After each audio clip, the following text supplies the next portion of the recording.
Alhamdulillahirabbil alamin wassalatu wassalamu ala Rasulillah wa ala alihi wa sahbihi wa man tabi'ahum bi ihsanin ila yaumil qiyamah. Qala Allah Ta'ala fil Qur'anil Karim, ya ayyuhalladzina amanu ittaqullaha haqqa tuqatih wa la tamutunna illa wa antum muslimun. Kita bersyukur kepada Allah Subhanahu wa taala, hari ini kita dipertemukan kembali dalam naungan Allah Subhanahu wa taala. Alhamdulillah, Bapak dan Ibu guru, terutama kepala sekolah, ayahanda kita sehat walafiat. Suatu kenikmatan hari ini kita bisa bertemu. Kalau kita lihat kisah-kisah yang lain, pertemuan itu terkadang itu jarang terjadi, ya.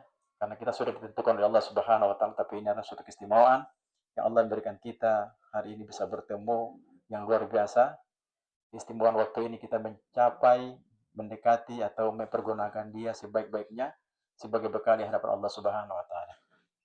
Bapak Ibu dimuliakan oleh Allah Subhanahu wa taala, sebelum saya mulai materi, biasanya saya ingin memperdengarkan lagi bacaan Al-Quran kita mulai dari Dewan Guru. Saya rasa mungkin Pak Imam yang mewakili baca surah-surah pendek. Langsung aja bisa suara. Bismillahirrahmanirrahim. Wadduha wallaili idza syaja' ma wadda'aka rabbuka wa ma qala walal akhiratu khairul laka minal ula walasawfa yu'tika rabbuka fatarda alam yajidka yatiman fa'awa wa wajadaka dhalan fahada wa wajadaka 'ailan fa'agna فأما اليتيم فلا تقهر وأما السائل فلا تنهر وأما بنعمة ربك فحدث صدق الله العظيم. Alhamdulillah, terima kasih banyak kepada Pak Iman yang sudah membacakan kita surat duha pada hari ini. Mudah-mudahan kita mendapatkan kenikmatan dan keberkahan dari Allah Subhanahu wa taala. Amin ya rabbal alamin. Bapak ini dimuliakan oleh Allah Subhanahu wa taala, melanjutkan pelajaran kita bab salat pada hari ini dalam kitab Minhajul Muslim. Kalau kemarin kita sudah masuk dengan syarat-syarat wajibnya salat, sekarang ini adalah syarat-syarat sahnya salat. Syarat-syaratnya salat itu ada 3. Yang pertama itu adalah para ulama mengatakan at-taharatu minal hadath al-asghar wa huwa adamul wudu wa minal hadath al-akbar wa huwa adamul ghusli minal janabah. Syarat sahnya sholat itu yang pertama adalah seorang itu harus bersuci dari hadas, baik hadas yang kecil.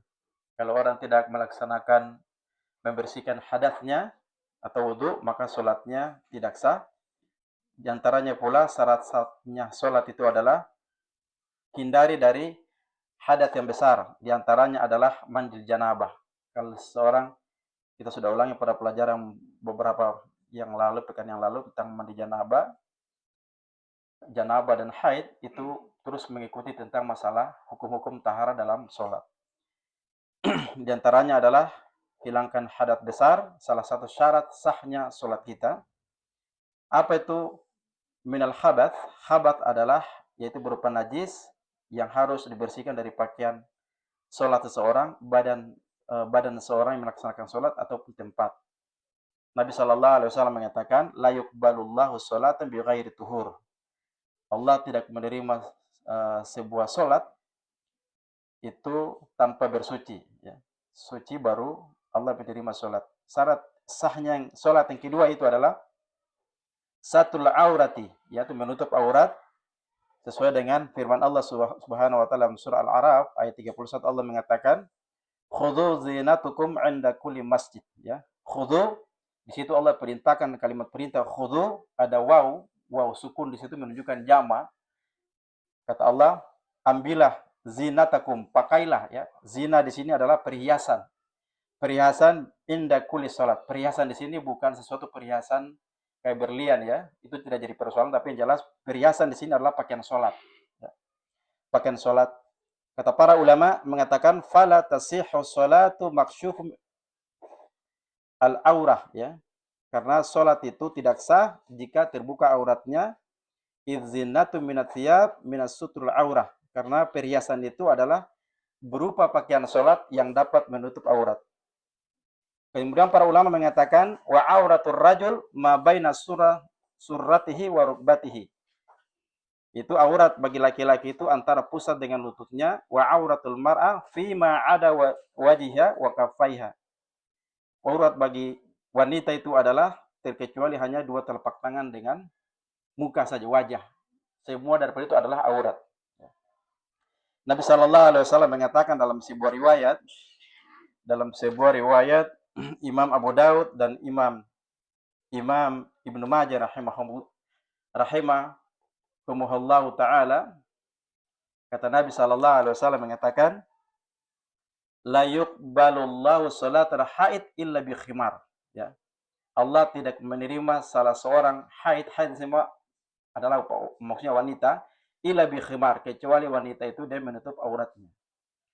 Kemudian Rasulullah Sallallahu Alaihi Wasallam beliau ditanya, kata Nabi beliau pernah ditanya tentang masalah baju besi dan khimar. Khimar adalah penutup pakaian bagi wanita menggunakan baju besi tanpa menggunakan sarung. Rasulullah ditanya, Rasulullah bagaimana kalau wanita itu dia hanya menggunakan pakaian baju besi dengan penutup tapi tanpa sarung. Kemudian kata Nabi Sallallahu Alaihi Wasallam menjawab, idza kana dar'u sabigan yughatti zuhura qadamai. Jika baju besinya itu dia menutup sudah sempurna dan menutup punggung dan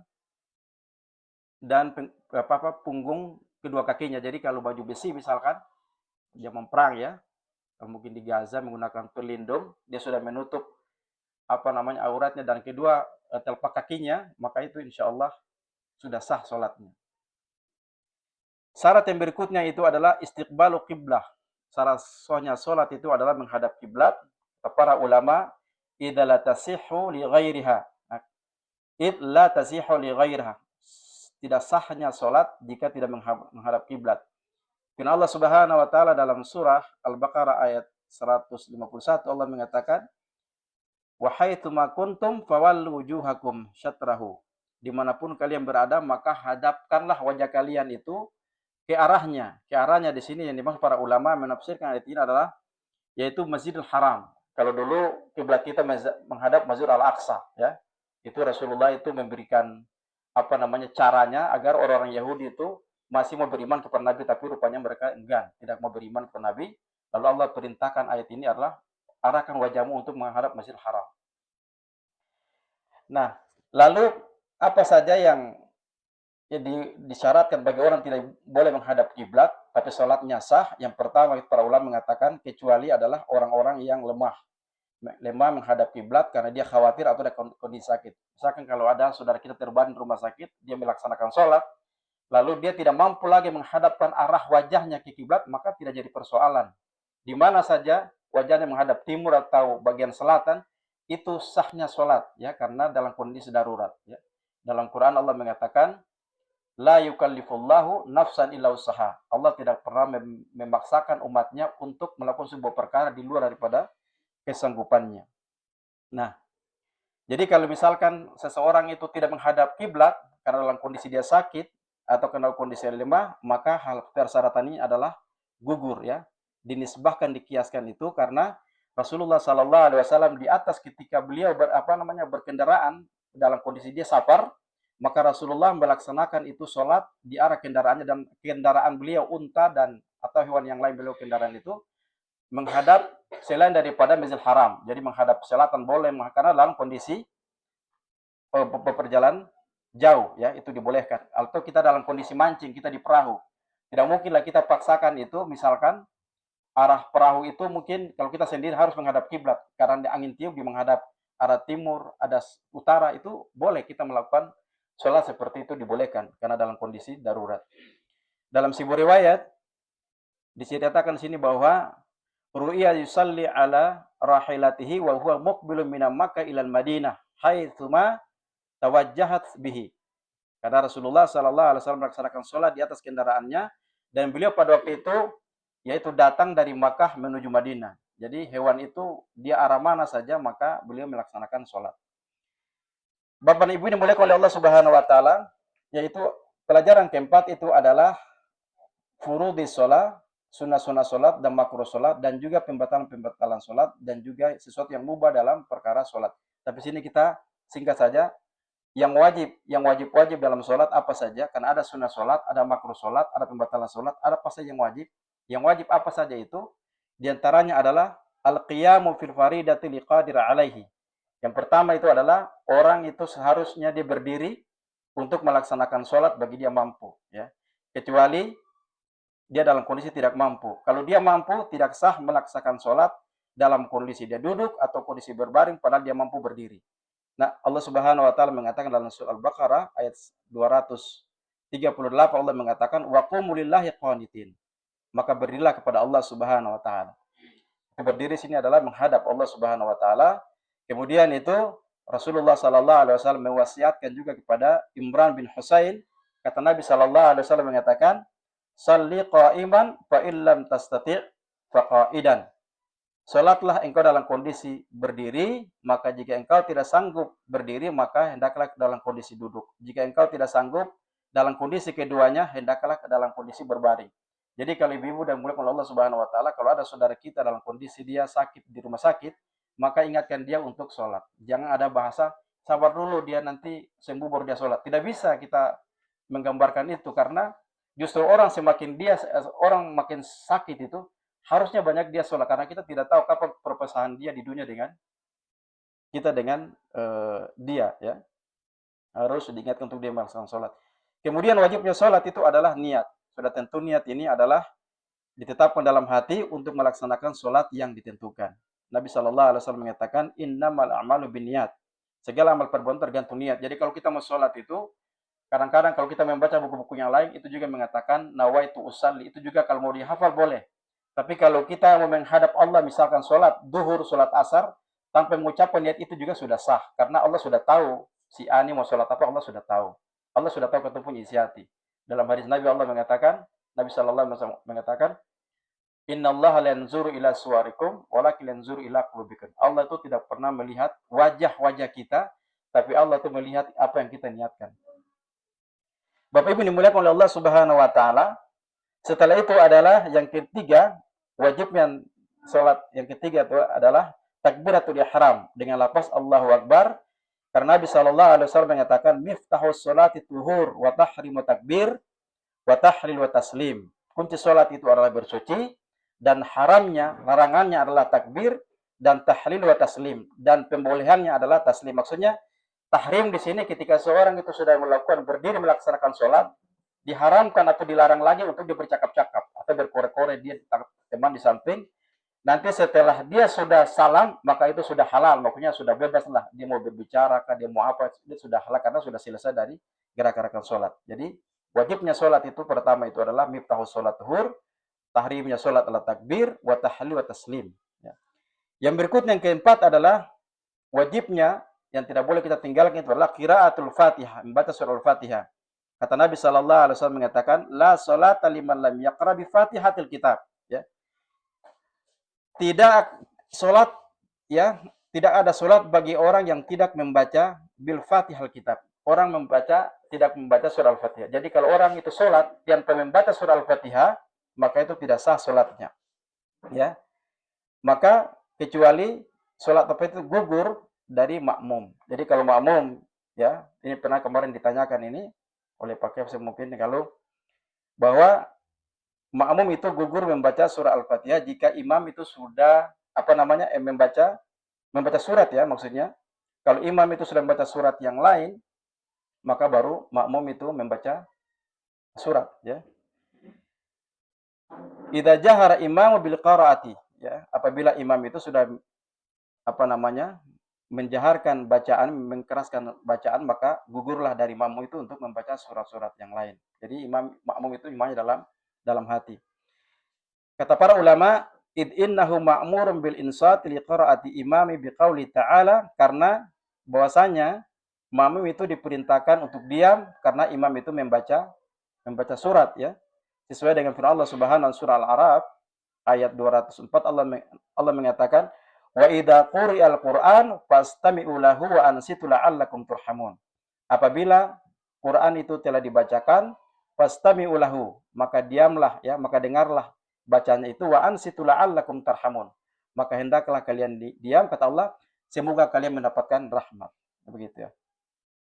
Dalam hadis Nabi SAW, Nabi mengatakan, idza kabbara al-imamu fakabbiru. Apabila imam sudah bertakbir, maka hendaklah kalian bertakbir. Wa idza qara'a, apabila imam membaca surah Al-Fatihah, fa'ansitu, maka diamlah kalian. Wa idza asarra al-imam qara'a al-ma'mum wujuban. Apabila imam sudah diam daripada bacaannya, maka bolehlah makmum itu wajib membaca surat Al-Fatihah maksudnya. Di sela-sela antara ketika kita mengatakan amin, amin, itu mungkin ada imam diam sedikit, lalu kesempatan makmum itu mungkin kesempatan membaca surat Al-Fatihah. Wajibnya yang berikutnya adalah dalam sholat itu adalah ruku. Sudah tentunya ruku. Kemudian itu keenam, raf'u minhu, bangkit dari ruku. Sebagaimana Nabi Shallallahu Alaihi Wasallam itu mengajarkan kepada salah seorang merusak sholatnya, kata Nabi mengatakan, summa irka, kemudian engkau rukulah hatta tatma'inna raki'an, kemudian engkau tumanina dalam ruku, summa irfa hatta ta'tidala, kemudian engkau bangkit dari ruku, bersikap lurus dalam kondisi berdiri. Ya. Jadi setiap sholat itu harus ada tumanina. Pernah ada kejadian di salah satu video, saya tidak sebut tempatnya, itu kalau sholat tarawih itu cuma hanya berapa rakaat, banyak cuma hanya sekian berapa menit habis. Ya. Itu sholatnya tidak sah karena tidak ada pakai tumanina. Wajibnya sholat yang berikutnya adalah sujud. Ya, sujud, kemudian ke-9 itu ada, ke-8 itu adalah bangkit dari sujud. Sebagaimana Nabi Shallallahu Alaihi Wasallam mengajarkan kepada salah seorang, "Tsumma usjudu hatta tatma'inna sajidan." Sujudlah engkau, hendaklah engkau bersikap tenang dalam kondisi sujud. Setelah itu bangkit dari sujud, kemudian bersifat tumanina dalam kondisi duduk. Ya. Sebagaimana dalam surah Al-Hajj ayat 77 Allah mengatakan, ya ayyuhalladzina amanu irka'u wasjudu. Wahai orang beriman, rukulah kalian dan sujudlah kalian.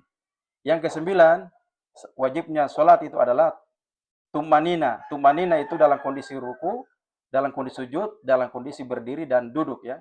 Sebagaimana Nabi Shallallahu Alaihi Wasallam juga mengajarkan kepada salah seorang merusak salatnya, hatta tatma'inna. Engkau melakukan itu hingga engkau berdiam sejenak. Zakara lahu dzalik fi ruku wasujud wa julus wa zakara lahu i'tidal fil qiyam. Maka ucapkanlah doa dalam kondisi engkau ruku dan sujud dan juga dalam kondisi duduk.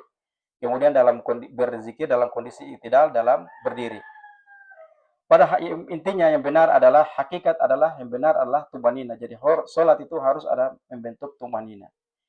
Kemudian para ulama mengatakan ayam sungguh raki'ah wa sajidah. Ya, seorang itu dia harus ruku dalam kondisi dia diam sebentar atau tinggal sebentar, dalam kondisi dia sujud dan duduk, kemudian dalam kondisi berdiri, hingga menetaplah seluruh anggota-anggota badan ketika dia berdiri dalam kondisi dia sholat.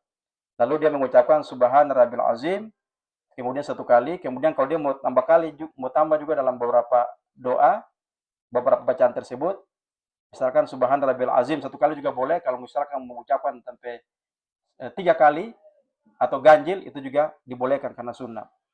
Yang berikutnya adalah salam. Yang ke-11 adalah ajulusu as-salam la yakhruju minas sholati bi ghairi salam wa la yusallim illa wa huwa jalis.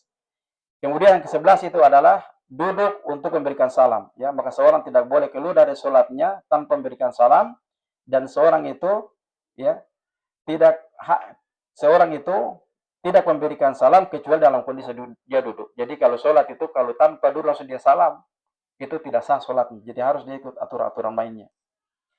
Kemudian yang terakhir adalah tartibu baina arkan, fala yaqra'ul Fatihah qabla takbir ihram. Para ulama mengatakan salat itu yang wajibnya harus tertib antara satu rukun dengan rukun yang lain. Seseorang tidak boleh membaca surah Al-Fatihah sebelum bertakbir ihram.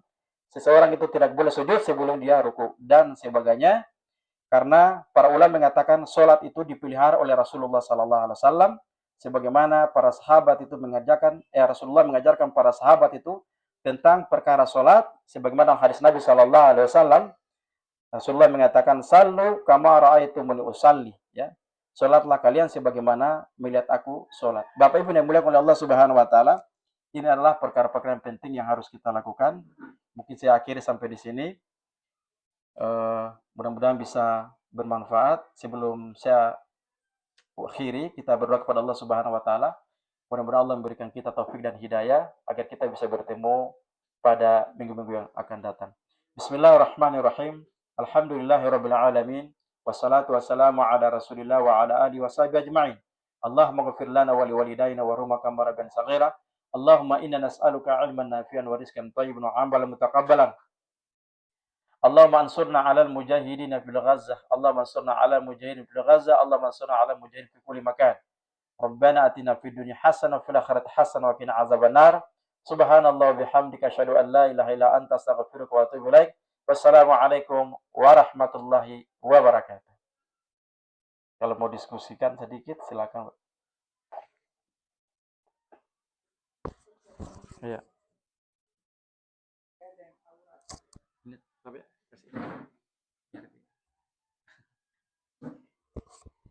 Terkait dengan aura. Sudah. Jadi biasa orang ambil sembahyang, begitu dong ambil sembahyang, lu buka baju.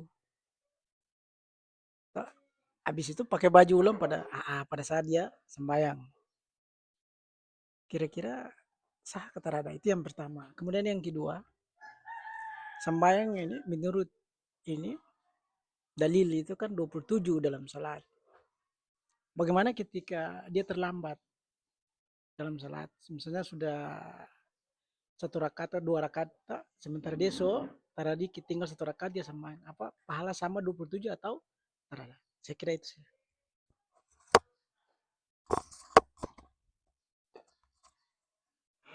Terima kasih Pak Kepsek. Ada 2 pertanyaan ya. Pertanyaan pertama itu terkait dengan masalah aurat bagi laki-laki dia berbuka baju. Ini memang sering terjadi. Ada 2 kategori. Kalau misalkan dia belum dapat pengetahuan tentang masalah itu, insya Allah dimaafkan oleh Allah Subhanahu wa taala.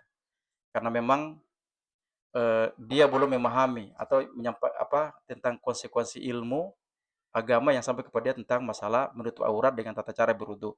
Kalau dia sudah misalkan itu dia sudah dapat memahami tentang dalil-dalil hukumnya harus menutup aurat, lalu dia dengan sengaja, maka dia sudah memperangkat sunnah, maka dia mendapatkan dosa daripada itu. Yang kedua, tentang masalah masbuk tadi, saya cari-cari dalilnya dulu, apakah pahalanya sama, saya belum bisa menjawab, tapi yang jelas, kalau gerakan sholat, kalau misalkan yang makmum, misalkan dia terlambat, barang tinggal 1 rakaat, kemudian imam dan jamaah lain sudah salam, maka dia menyesuaikan saja, seperti itu. Bahkan kalau misalkan kalau kita sudah masuk, kemudian kita masuk mau rakaat pertama jamaah, kita berikutnya masuk, imam sudah ruku, dan kita sudah mendapatkan ruku walaupun tidak berdiri, kalau menurut pandangan yang saya baca dan kalian ulama fikih yang lain, itu insya Allah dia sudah mendapatkan bagian daripada 1 rakaat, seperti itu. Insya Allah nanti saya cari dalilnya Pak, tentang masalah deraja-deraja tadi. Demikian bisa saya sampaikan. Mudah-mudahan kita diberkahi oleh Allah Subhanahu wa taala. Assalamualaikum warahmatullahi wabarakatuh.